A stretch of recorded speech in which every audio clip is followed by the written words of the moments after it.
Nah teman-teman, aku langsung mau makan aja. Tapi sebelumnya mohon maaf kalau suaranya sama gambarnya kurang bagus, karena aku cuma pakai rekam HP aja, nggak bawa ini juga mikrofon atau headset. Terus cahayanya di luar kayak lagi mendung-mendung gimana gitu. Nih aku rekamnya tuh kayak gini. Ini makanan aku yang tadi aku tunjukin ke teman-teman. Terus ini handphone aku buat ngerekam. Aku ganjel pakai remote AC, belakangnya adalah air mineral. Terus aku langsung mau lanjut makan teman-teman. Nah kita lanjutin makan ya. Bismillahirrahmanirrahim. Sambil makan aku mau ngobrol kayak kemarin-kemarin ke teman-teman.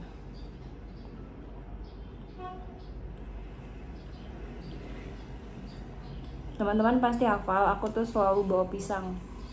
Ini buat ganjel perut. Hari ini makanan aku banyak banget. Porsinya banyak banget. Padahal sih tadi cuma apel 1, telur 2, pisang 2.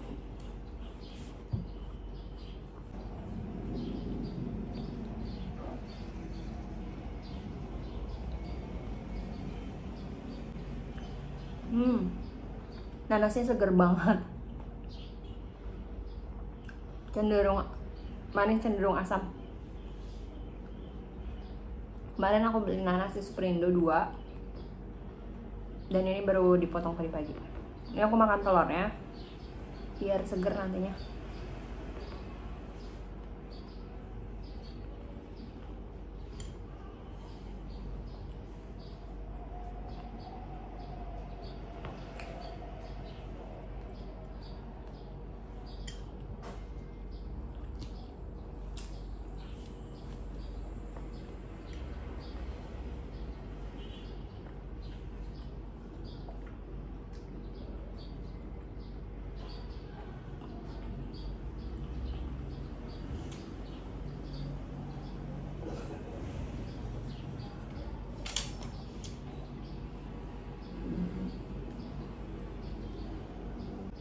Jadi teman-teman, yang pengen aku bahas hari ini tuh adalah sesuatu yang masih aku rasain atau akhir-akhir ini sering aku rasain.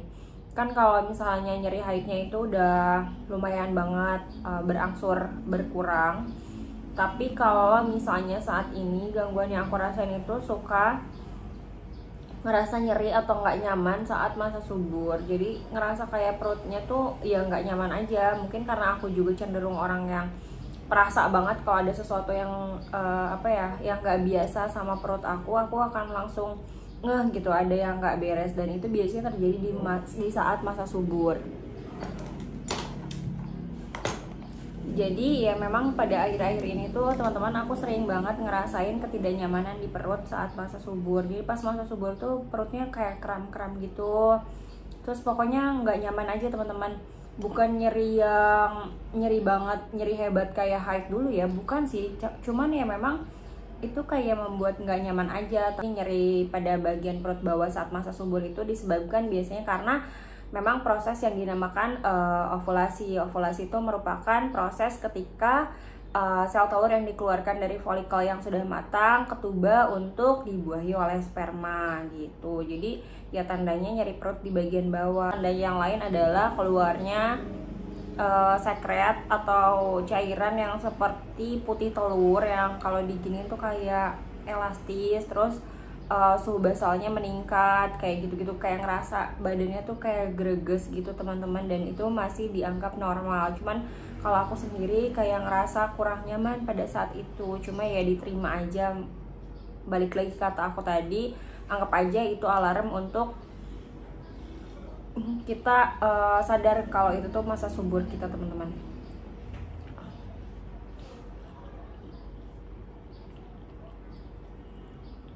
Aku lanjut makan.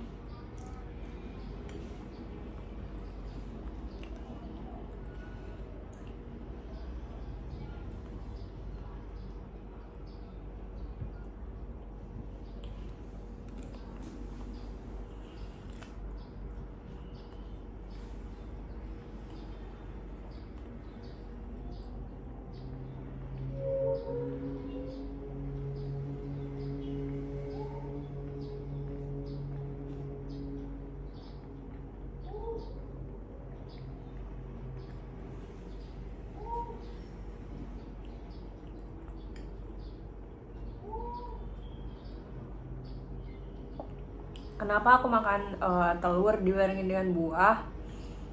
Sebenarnya itu untuk mensiasati biar aku nggak ngerasa enak aja teman-teman.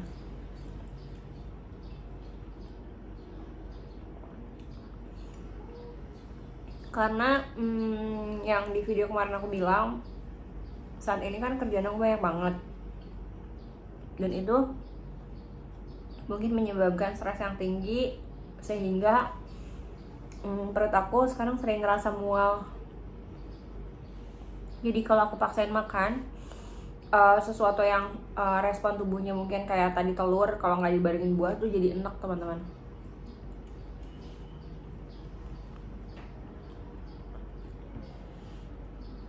Terus untuk teman-teman yang bilang kayak misalnya apakah pola hidup sehat itu ngaruh ke endonya, ya balik lagi ya pasti ngaruh lah teman-teman. Maksudnya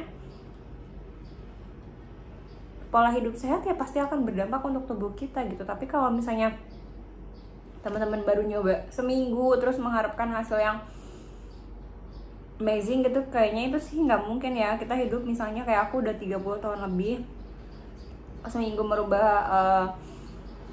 pola makan terus pengen kalau perutnya nggak sakit lagi, kan itu kayaknya impossible ya teman-teman. Jadi semuanya memang perlu proses, perlu waktu, jadi harus sabar juga.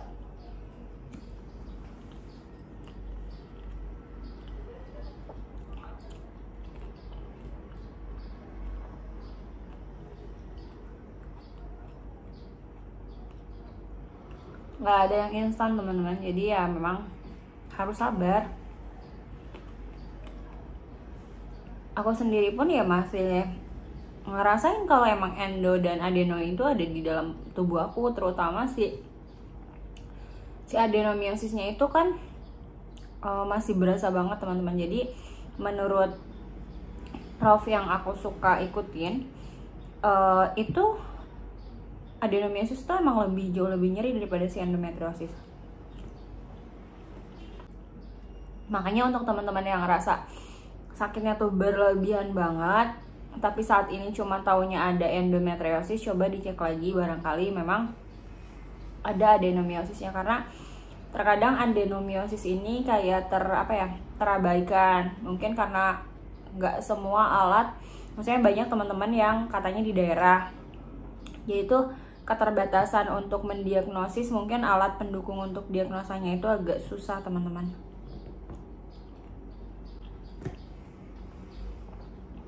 Dulu aku pun yang selalu ditekankan awal-awal itu adalah endo gitu, padahal ternyata adenomiosisnya ada di belakang rahim aku, dan itu pada awal-awal nggak ketahuan teman-teman. Untuk yang nanya emang makan kayak gini kenyang teman-teman, cobain aja dulu teman-teman, biar nggak bosan ngeliatin aku makan. Aku sambil jawabin pertanyaan ya. Mbak punya kista apa miom berapa senti? Aku nggak punya miom, aku punyanya endometriosis sama adenomiosis.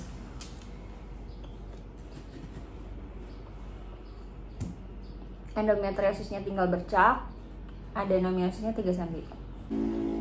Mbak, adenonya masih ada ya? Endo dan adenonya masih ada. Tadi aku udah jawab. Endonya tinggal bercak, adenonya 3 cm.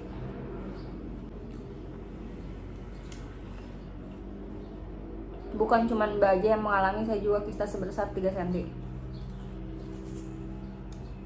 3 cm biasanya belum, maksudnya 3 cm itu biasanya keluhannya belum terlalu parah banget. Saran aku segera perbaiki pola hidup.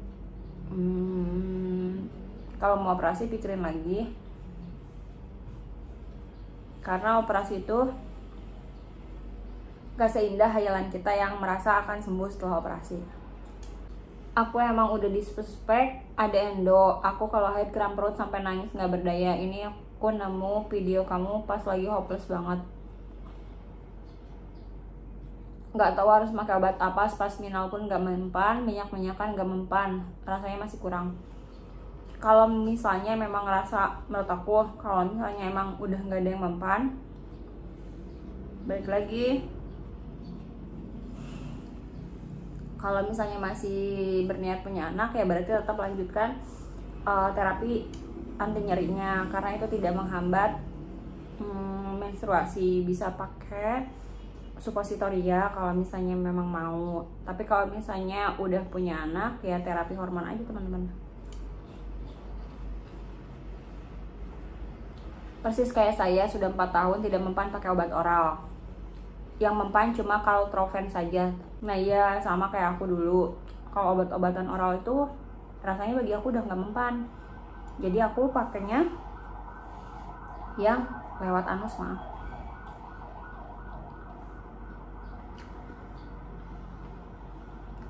Ini juga ada lagi. Ini persis kayak saya. Ada adenomiosis dan endometriosis. Kalau mens sakitnya minta ampun banget. Paracetamol udah nggak mempan, jadi saya pakai Caltrofen. Tuh teman-teman, untuk yang nyerinya udah nggak tertangani pakai obat oral, mungkin teman-teman bisa nyoba pakai yang supositoria. Mbak beli obat Rectong itu bisa langsung ke apotek atau harus pakai resep dokter? Sebenarnya sih aturannya di bungkusnya aku baca harus pakai resep dokter ya. Tapi kemarin aku beli di toko oren. Teman-teman tahu kan toko oren maksud aku? Itu gampang banget dan jauh lebih murah. Jadi aku beliin dua box untuk kakakku. Beliau kebetulan tinggal di luar dan mungkin di sana agak susah dapetin obat-obatan kayak gitu. Jadi akhirnya bawa dari sini 2 box. Aku beli di toko oren.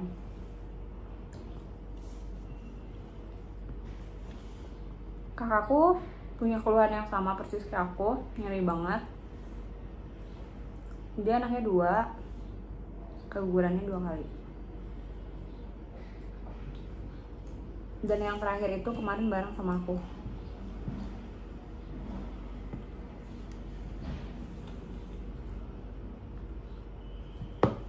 Aku makannya harus cepet-cepet.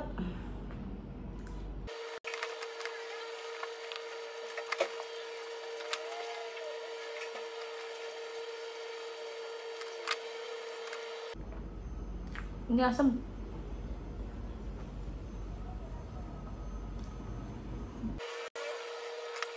Nah ini manis. Nggak tahu tadi kenapa asam.